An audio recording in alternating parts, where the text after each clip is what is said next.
Hello everyone, welcome to another episode of Oversimplified Science. Today we're going to try to give you another reason to quit smoking. I think most people are familiar with what smoking does to the lungs, and when we have conversations with people in our wellness program, they almost use that as an excuse not to stop smoking because they feel like the damage is done, what's done is done, I might as well keep smoking.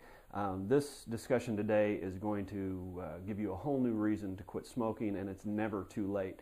This is actually one of my favorite discussions. To get started, we're going to go over a little bit of simple anatomy and physiology, very simple.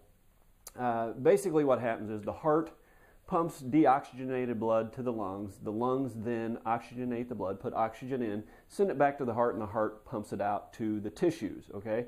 It does this through a system of tubing. The arteries are the larger tubes. There's plenty of room for several blood cells side by side carrying the oxygen. This dwindles down to what's called arterioles, which are just smaller tubes, a little less room for each cell. And then it comes down to capillaries, which actually feed basically all the tissues in your body. The tissue I've drawn here looks perhaps like a muscle, maybe your biceps or your hamstring muscle, and the capillary running through.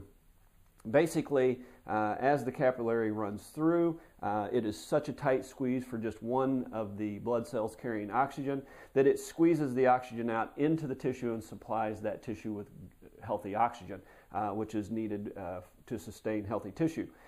As it travels on through, then it picks up the trash, for lack of a better term. It picks up things like lactic acid, carbon dioxide. Carbon dioxide, if it builds up, can create a situation that's called acidosis, which is just unhealthy for the tissues, whatever tissue this may be. Now, this system works throughout the body. It can be muscle tissue. It can be nervous tissue. Every nerve in your body has its own capillary. The discs in your back have a very, very fine capillary system. Whenever I was in therapy school years ago, they actually told us there was no capillary supply to the disc because it was so fine and so minute. They hadn't discovered it yet. A few years after I got out of physical therapy school in the 80s, they said, oh, we found it. There is a capillary supply. So it is very fine and minute. Now, the other end of that spectrum, for instance, would be your skin. The skin is very, very heavily capillaried. So it's literally every tissue in your body that relies on this system working well. What happens is when you smoke, things start to change almost instantly. Cigarette smoke is loaded with what's called carbon monoxide. Carbon monoxide, I think everybody is familiar with, that it is deadly poison to our system. And the bad thing about carbon monoxide is it binds with the blood cells much easier than oxygen does. So when you're trying to supply your tissues with oxygen, when you smoke a cigarette, the carbon monoxide binds with the cells, so you get less oxygen moving to the tissue in the first place.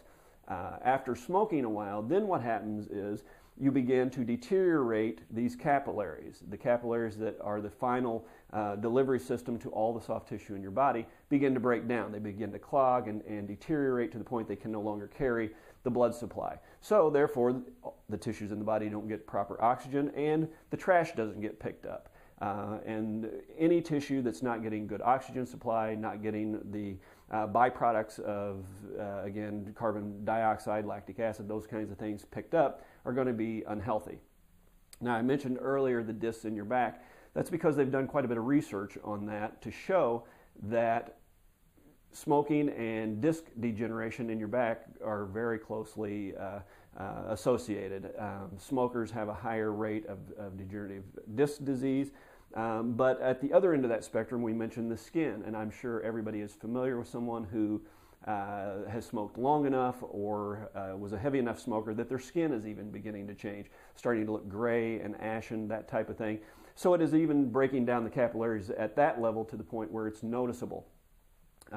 So what's this mean? Well, it's an example of how the tissues deteriorate, but from a health perspective, if I get a patient in my physical therapy clinic who has a back injury, how much harder is it going to be for me to get them over that back injury if they're a smoker? They're not getting good oxygen to those injured tissues, they're not picking up the trash, that tissue is not going to heal very easily. Same with a carpal tunnel patient. The nerve is irritable and swollen. It's not getting good circulation. It can't clear the inflammation. It can't clear the debris and the junk that has built up in the area. Therefore, it doesn't heal as easily. So smoking deteriorates basically any tissue in your body, not just the lungs. Now, where is the upside here? Well, the good news with this is as soon as you quit smoking, this begins to change. As soon as you quit putting a cigarette to your mouth, you no longer overwhelm the system with carbon monoxide from the cigarette, so you're going to be able to carry more oxygen in the blood cells. And that does happen immediately as soon as you quit. Within 6 months to a year, you're going to start noticing changes, though, that the capillaries are starting to regenerate themselves and rebuild, and the delivery system improves as much as 50% within a year to 2 years, and this can completely reverse itself within at least 3, maybe even up to 5 years. It can completely reverse so that you could really not tell the difference between a smoker who has quit and a non-smoker based on this oxygen delivery system.